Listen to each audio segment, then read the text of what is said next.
lo entiende es porque tiene una visión simplista. Porque usted no entiende lo que es la luz en su esencia, qué es y cómo trabaja. Pero no tiene que quedarse sentado en la oscuridad solo porque no entiende lo que es la luz, ¿verdad?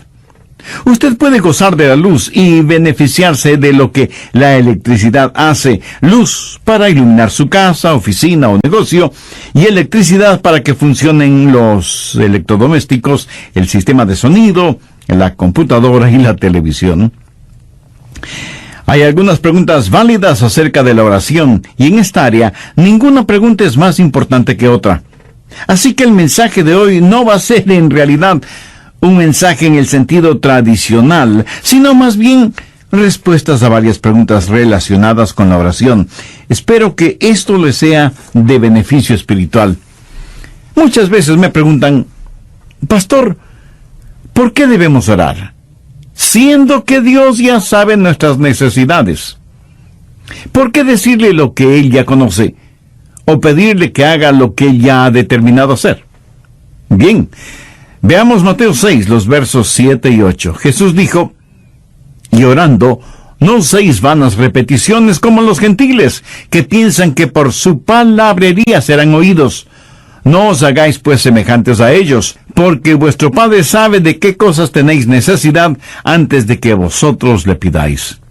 Entonces, si Dios ya lo sabe, ¿por qué pedirle algo que Él ya conoce? Óigame, no oramos para impresionar a Dios.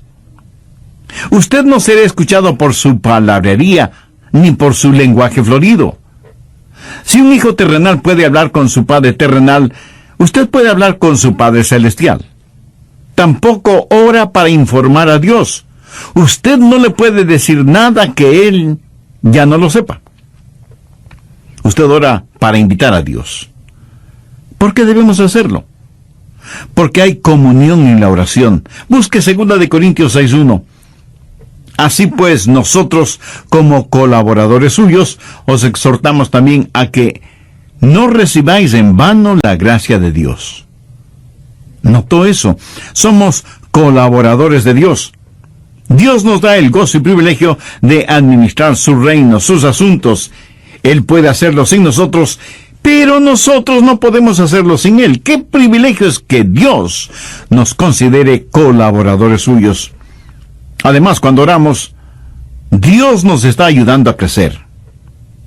¿Alguna vez ha pedido algo en oración y no recibió de inmediato lo que pidió? ¿Qué es lo que hizo? Pues siguió orando, pero también comenzó a analizar su vida para saber si había algo en su corazón que estaba impidiendo que Dios contestara sus oraciones. Y usted crece espiritualmente por medio de la oración. Así como la oración es un factor de comunión, también es un factor de desarrollo, pero también está el factor de la dependencia. Dios nunca quiere que vivamos vidas independientes de Él. Ahora, si Dios lo hiciera todo por nosotros y nunca tuviéramos que pedir nada, entonces no tendríamos necesidad de orar. Todo lo daríamos por descontado. Y podríamos dejar de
depender totalmente de Dios. La oración nos une a Dios. Y aunque Él sabe lo que necesitamos antes de que se lo pidamos, sin embargo se nos dice específica y definitivamente que debemos orar y pedir. no para impresionar a Dios ni para informarle, sino para invitar a Dios a nuestro corazón y a nuestra vida, para que tengamos comunión con Él, para que aprendamos a depender de Él y para que podamos crecer espiritualmente. Otra pregunta es, ¿por qué cosas es apropiado el orar? ¿Qué es lo que dice Filipenses 4:6? Sean conocidas vuestras peticiones delante de Dios en toda oración y ruego, con acción de gracias. De acuerdo a esto, debemos orar por todo. Nada en la vida está fuera del alcance de la oración. Muchas veces nos preguntamos si debemos o no hacer ciertas cosas.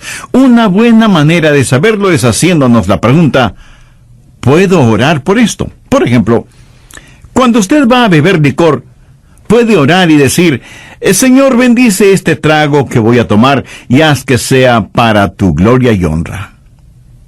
O cuando va a fornicar o a adulterar, puede orar para que Dios bendiga esos actos. Cuando va a robar o a estafar, puede orar para que Dios le bendiga. ¡Absurdo! ¿No le parece? Un hombre estaba junto a la puerta de una iglesia fumando y alguien le preguntó, ¿es usted un maestro en esta iglesia?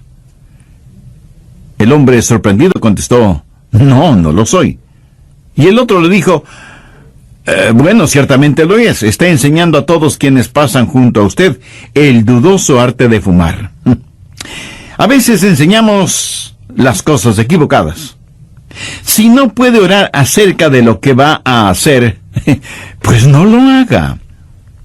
El problema es que a veces tratamos de dividir nuestra vida entre lo secular y lo sagrado, y decimos, esta es la parte sagrada de mi vida, oraré por esto.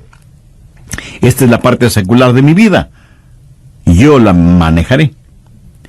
¿Se puede imaginar a Jesús dividiendo su vida entre lo secular y lo sagrado? Por supuesto que no. En todas las cosas naturales debemos ser espirituales, y en todas las cosas espirituales debemos ser naturales. Somos naturalmente sobrenaturales y sobrenaturales naturalmente. ¡Qué trabalenguas! No dividimos nuestras vidas en dos segmentos, el uno secular y el otro sagrado. Dividimos nuestras vidas entre lo espiritual y lo profano. Y si es algo profano, debe estar fuera del límite de nuestra vida. Si es algo espiritual, oramos al respecto, ya sea que eso esté en un nivel natural o sobrenatural. Ahora, ¿por qué cosas debemos orar? ¿Por todas? Usted me pregunta, ¿podemos orar por cosas sencillas? ¿Podemos orar por el sitio donde estacionar el carro? Por supuesto. No hay nada de malo en orar por cosas pequeñas o sencillas. Y si usted piensa que orar por cosas pequeñas o sencillas es una tontería, puede pensar en alguna cosa que sea demasiado grande o demasiado pequeña para Dios. No la hay. La cosa más grande sobre la que usted puede pensar es pequeña para Dios. Y si las cosas pequeñas son importantes para usted, serán también importantes para Dios. Pastor, usted dice que hay que orar por todo. Suponga que hay algo que quiero y sé que no es la voluntad de Dios. ¿Debo orar por eso? Pues con mayor razón. Dígale a Dios, Dios, algo no está bien en mí. Estoy deseando algo que es en contra de tu voluntad. Ayúdame a desechar ese deseo. Y ore con sinceridad. Sean conocidas vuestras peticiones delante de Dios en toda oración y ruego con acción de gracias. Pastor Rogers, ¿oye Dios las oraciones de una persona no salva? Bueno, en la Biblia leemos de un hombre que era religioso, pero no era salvo. Y ciertamente parece que Dios escuchó su oración. Vamos al libro de los Hechos, capítulo 10, desde el verso 1. Había en Cesarea un hombre llamado Cornelio, centurión de la compañía llamada la Italiana. Este Cornelio era un gentil, un pagano, pero note cómo se lo describe. Piadoso y temeroso de Dios con toda su casa, y que hacía muchas limosnas al pueblo y oraba a Dios siempre. Este vio claramente en una visión, como a la hora 9 del día, que un ángel de Dios entraba donde él estaba y le decía: Cornelio. Él, mirándole fijamente y atemorizado, dijo: ¿Qué es, Señor? Y le dijo: tus oraciones y tus limosnas han subido para memoria delante de Dios. Aquí está este hombre, no salvo. Y Dios está consciente de sus oraciones. Entonces, ¿cuál es la diferencia entre un hijo de Dios que puede orar en el nombre de Jesús y un hombre no salvo para que Dios tenga misericordia? Dios ha dado promesas al Hijo de Dios en oración, que no se las ha dado al no salvo. Veamos si puedo ilustrar esto. El presidente de un banco puede dar dinero para obras de caridad. No tiene que hacerlo. No hay ninguna ley que diga que debe hacerlo. Pero él puede decidir que eso es lo que él quiere hacer, dar dinero para obras de caridad. Pero si yo tengo mi dinero depositado en ese banco, puedo girar un cheque y espero recibir esa cantidad. ¿Ve la diferencia? Dios es soberano y Él puede oír las oraciones de una persona no salva.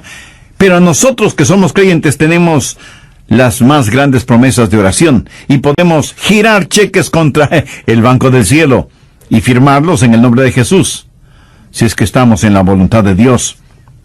A propósito, ¿por qué debemos orar en el nombre de Jesús? Porque Jesús mismo nos enseñó que debemos orar en su nombre. En Juan 14, los versos 13 y 14, Jesús dijo: y todo lo que pidiereis al Padre en mi nombre, lo haré, para que el Padre sea glorificado en el Hijo. Si algo pidiereis en mi nombre, yo lo haré. Esa parece una enorme promesa. ¿Quiere eso decir que cualquier cosa que pidamos en el nombre de Jesús, la tendremos? El último modelo de un Ferrari deportivo, una villa para vacaciones en la playa de Acapulco. ¿Tendré estas u otras cosas si las pido en el nombre de Jesús? No. Entonces, pastor, ¿qué significa orar en el nombre de Jesús? El nombre de Jesús representa 3 cosas. Primero, aprobación. O sea, Jesús aprueba eso. Usted no puede pedir nada en el nombre de Jesús sin la aprobación de Jesús. En segundo lugar, autoridad. En las empresas, así como en las iglesias, hay personas encargadas de comprar lo que se necesita. Y para tener control de los gastos, alguien tiene que firmar las órdenes de compra y alguien tiene que firmar los cheques de pago. Usted no puede simplemente ir a un lugar y decir: quiero esto y esto en el nombre de mi empresa o de mi iglesia. Usted debe tener algo que le autorice. Alguna autoridad debe estar respaldando su pedido. Orar en el nombre de Jesús significa que usted tiene una orden de compra que ha sido aprobada y firmada por Jesús. Ahora, hay que tener mucho cuidado con gente inescrupulosa que, utilizando el nombre de Jesús, se aprovecha de la ingenuidad, de la credulidad, de la falta de discernimiento de muchas personas, aún de creyentes, para con el cuento de en el nombre de Jesús y para ayudar a los demás, robarles el dinero. Lobos disfrazados de ovejas. Orar en el nombre de Jesús significa que es algo que Él ha aprobado, que Él ha autorizado, y tercero, algo con lo cual le aclamamos. Es para su honor, es para su gloria. Ahora, no todas las oraciones que se hacen en el nombre de Jesús son en realidad en el nombre de Jesús. Por ejemplo, veamos Hechos 19, los versos del 13 al 17. Pero algunos de los judíos exorcistas ambulantes intentaron invocar el nombre del Señor Jesús sobre los que tenían espíritus malos, diciendo: os conjuro por Jesús, el que predica Pablo. Había 7 hijos de un tal Esceva, judío, jefe de los sacerdotes, que hacía esto. Pero respondiendo el espíritu malo, dijo: a Jesús conozco, y sé quién es Pablo. Pero vosotros, ¿quiénes sois? Y el hombre en quien estaba el espíritu malo saltando sobre ellos y dominándolos, pudo más que ellos, de manera que huyeron de aquella casa desnudos y heridos. Esto fue notorio a todos los que estaban en Éfeso, así judíos como griegos, y tuvieron temor todos ellos, y era magnificado el nombre del Señor Jesús. ¿Qué es lo que esos 7 mercaderes espirituales estaban haciendo? Dijeron a los demonios: en el nombre de Jesús, del cual Pablo predica, te conjuramos a que salgas de este hombre. ¿Qué hay de malo en eso? Que no lo hicieron en el nombre de Jesús, porque ellos no conocían a Jesús. No se atreve usted a pedir algo en el nombre de Jesús, del Jesús que Adrián predica. Usted debe decir: en el nombre del Jesús que conozco y que es el Señor de mi vida. Usted no tiene ningún derecho de falsificar su nombre en cualquier cheque y orar por cualquier cosa que está fuera de la voluntad de Dios y del liderazgo del Espíritu Santo. Oramos siempre en el nombre de Jesús, del Jesús que conocemos como nuestro Salvador y Señor. ¿Nos da Dios siempre lo que pedimos? No. Y debemos agradecerle por eso. ¿Alguna vez le ha dado gracias a Dios porque no contestó sus oraciones? Pues mi amigo, debería. Veamos una interesante oración de Moisés en el libro de Números, capítulo 11, los versos del 11 al 15. Y dijo Moisés a Jehová: ¿por qué has hecho mal a tu siervo? ¿Y por qué no he hallado gracia en tus ojos, que has puesto la carga de todo este pueblo sobre mí? ¿Concebí yo todo este pueblo? ¿Lo engendré yo para que me digas: llévalo en tu seno, como lleva la que cría al que mama, a la tierra de la cual juraste a sus padres? ¿De dónde conseguiré yo carne para dar a todo este pueblo? Porque lloran a mí diciendo: danos carne que comamos. Yo no puedo solo soportar a todo este pueblo, que me es pesado en demasía. Y si así lo haces tú conmigo, yo te ruego que me des la muerte, si he hallado gracia en tus ojos, y que yo no vea mi mal. ¿Qué es lo que dijo Moisés de acuerdo al relato de Números capítulo 11, los versos del 11 al 15? Señor, si me amas, mátame. Si he hallado gracia delante de tus ojos, por favor, Señor, mátame. Esa fue su oración. Eso es lo que Moisés le pidió a Dios, que le quitará la vida. ¿Contestó Dios esa oración? No. Dios sabía que Moisés estaba sumamente presionado, y no era el primer caso de estrés en la Biblia. Moisés estaba preocupado por sí mismo. Estaba sintiendo el síndrome de la autoconmiseración. Algunas veces pedimos a Dios cosas equivocadas, y es por eso que Dios no nos contesta, y debemos agradecerle por eso. Ahora veamos Mateo 20, los versos del 20 al 22. Entonces se le acercó la madre de los hijos de Zebedeo con sus hijos, postrándose ante él y pidiéndole algo. Él le dijo: ¿qué quieres? Ella le dijo: ordena que en tu reino se sienten estos 2 hijos míos, el uno a tu derecha y el otro a tu izquierda. Entonces Jesús respondiendo dijo: no sabéis lo que pedís.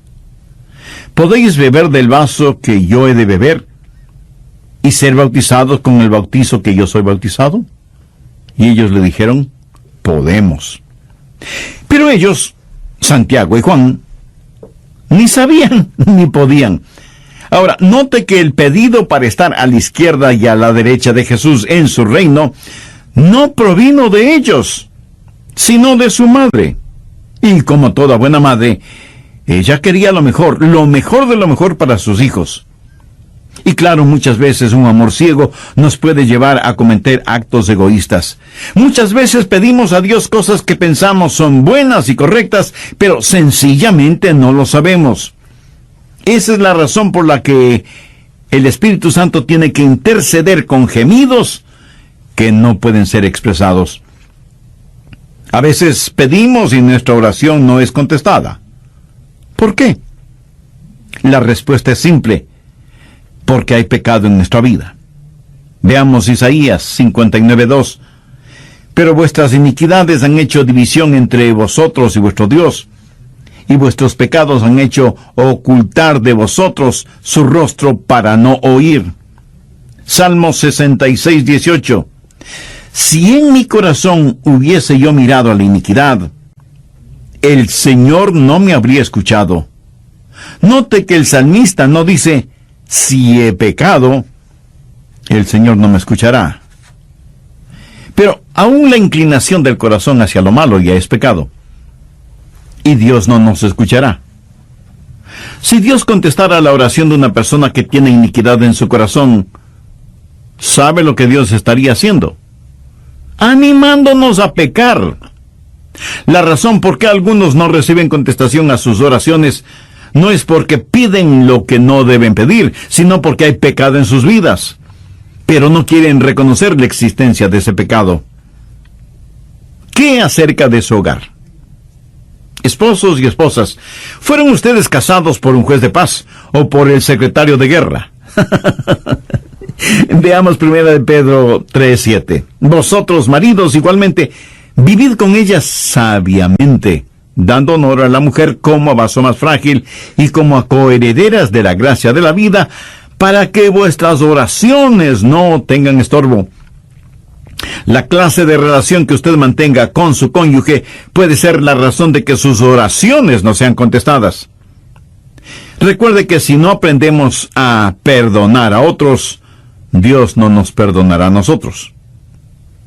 A veces me preguntan, pastor, ¿cambia la oración la mente de Dios? Esta es una pregunta muy importante. Con claridad siempre respondo, no, la oración no cambia la mente de Dios. La oración no es para vencer la resistencia de Dios. La oración es para conocer y obedecer la voluntad de Dios. Veamos lo que dice 1 de Juan 5:14.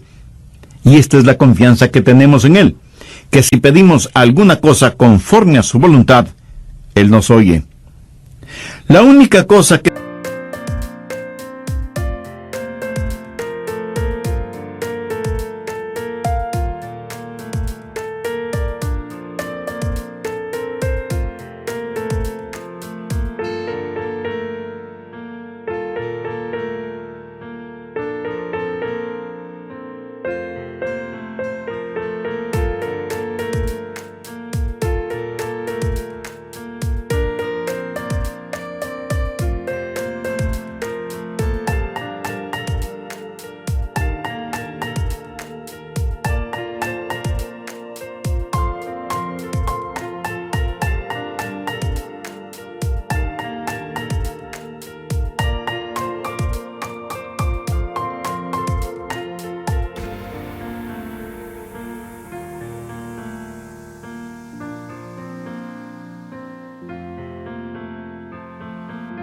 está fuera del alcance de la oración es aquella que está fuera de la voluntad de Dios.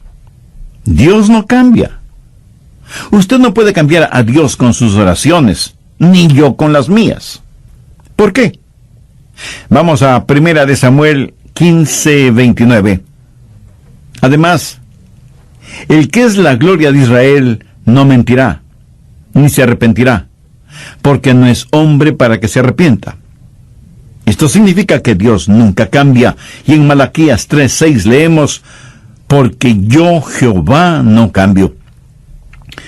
Cuando oramos, Dios hará cosas que no las hará si es que no oramos. Pero aunque nuestra oración no cambia a Dios ni su carácter, sí afecta lo que Dios hace. La Biblia claramente dice que no tenemos porque no pedimos. Pastor, ¿qué debemos hacer si nuestras oraciones no son contestadas? Si ese es su caso, pues siga orando. Persista en la oración. El profeta Daniel había estado orando por algo por 3 semanas. Escuchaba Dios las oraciones de Daniel. Veamos lo que nos dice Daniel 10, verso 12. Entonces me dijo, Daniel, no temas, porque desde el primer día que dispusiste tu corazón a entender y a humillarte en la presencia de tu Dios, fueron oídas tus palabras, y a causa de tus palabras yo he venido. Un ángel vino como una respuesta para Daniel, quien estuvo orando por 21 días. Parecía que Dios no estaba haciendo nada.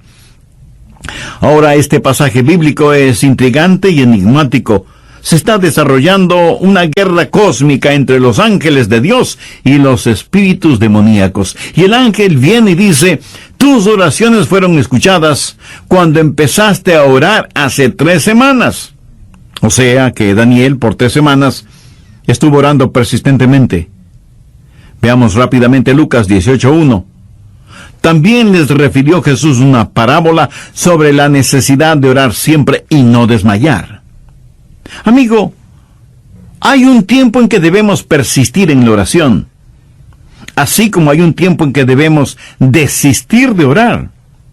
Un buen ejemplo es el apóstol Pablo, quien oró 3 veces especialmente por algo.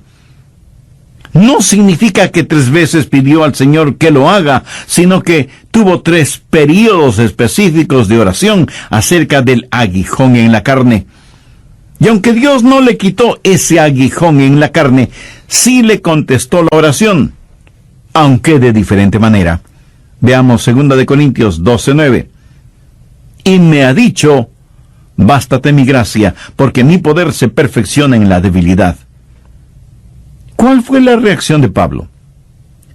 Por tanto, de buena gana me gloriaré más bien en mis debilidades, para que repose sobre mí el poder de Cristo. Pablo no dijo: lo que no puede ser curado debe ser soportado. Él dijo: me gloriaré en esto, y agradeceré a Dios por esto. Dios no le concedió a Pablo lo que pidió, pero le dio algo diferente. Así que las demoras no son necesariamente negaciones, y si Dios le niega algo, no significa que está restringiendo su amor, sencillamente significa que le dará algo mejor. Otra pregunta muy frecuente es: ¿debemos esperar milagros cuando oramos? Permítame decir que no debemos adquirir el hábito de decir que Dios no lo puede hacer. La única cosa que Dios no puede hacer es pecar, mentir o negarse a sí mismo. Veamos Jeremías 32:17.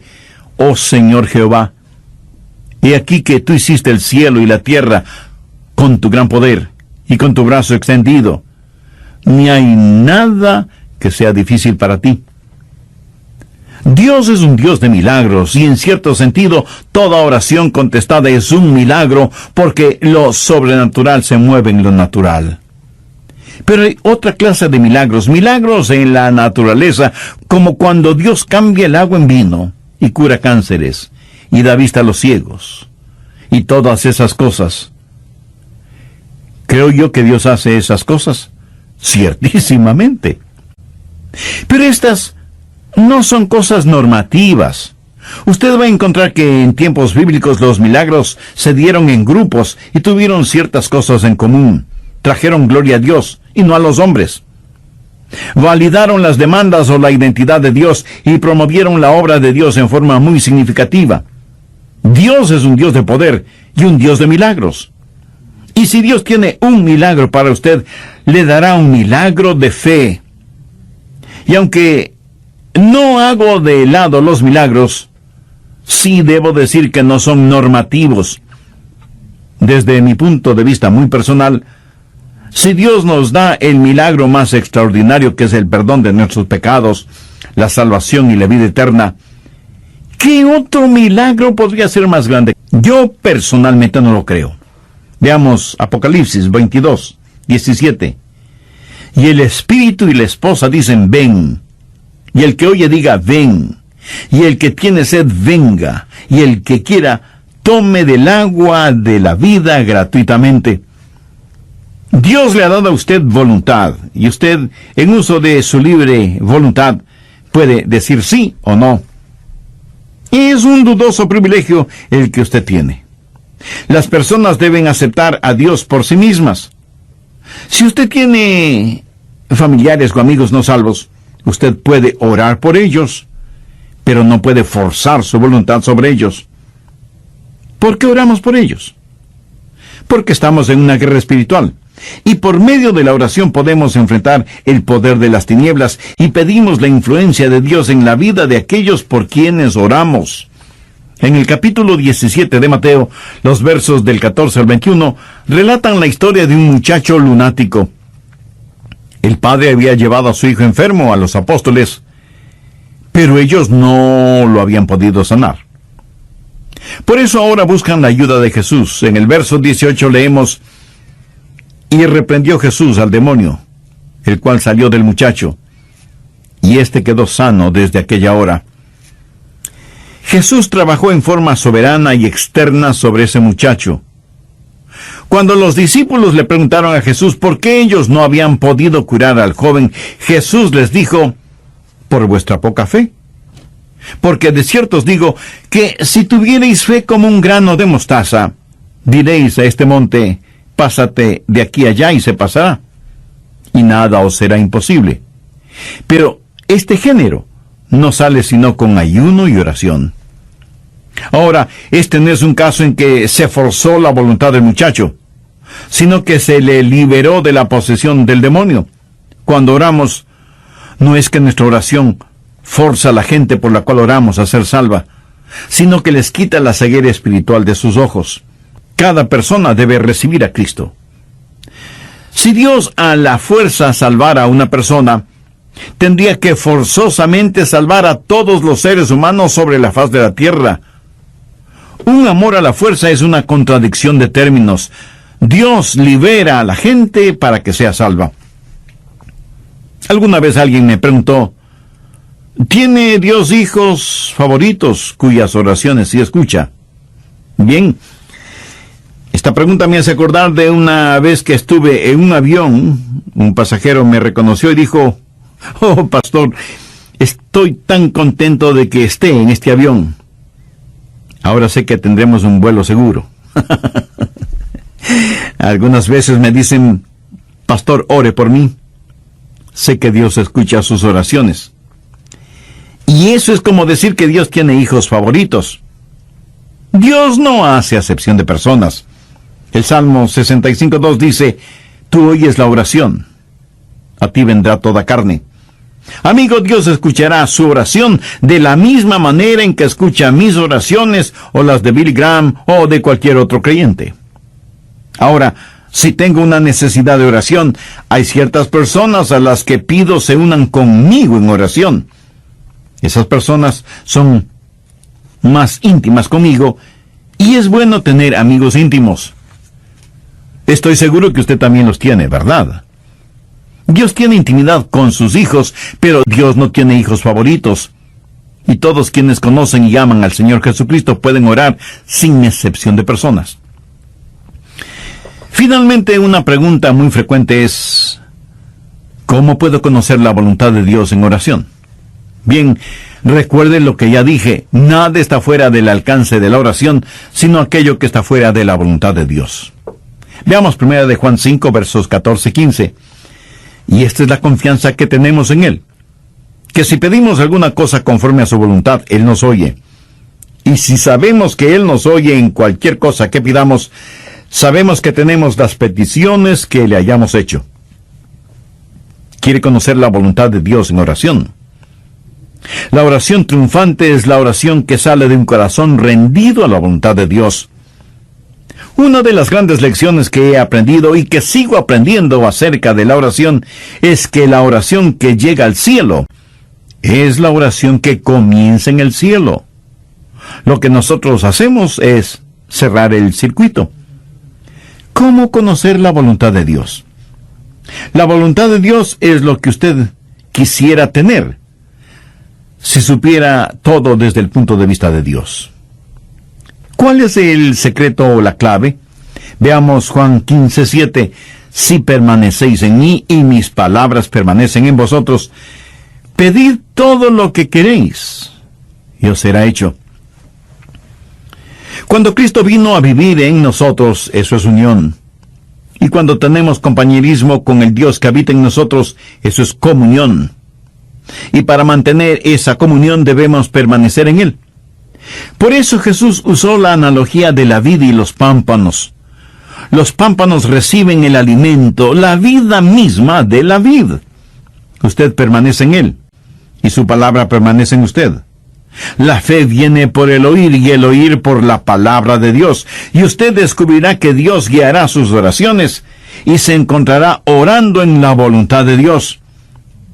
Pero no espere tener todas las respuestas para sus preguntas acerca de orar. Usted no necesita entender de electricidad para beneficiarse de la luz, ¿verdad? El mayor privilegio que tenemos como creyentes es la oración, pero también los fracasos más grandes los experimentamos en nuestra vida de oración. Pablo dice en Filipenses 4:6, por nada estéis afanosos, sino sean conocidas vuestras peticiones delante de Dios en toda oración y ruego, con acción de gracias. Las respuestas contestadas son para los hijos de Dios.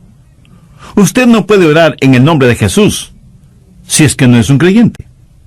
Y aunque Dios puede escuchar las oraciones de una persona no salva, no ha prometido hacerlo. Ser un hijo de Dios significa haber recibido a Cristo como su Salvador y Señor en forma personal. Si usted todavía no es salvo, no quisiera hacerlo ahora mismo.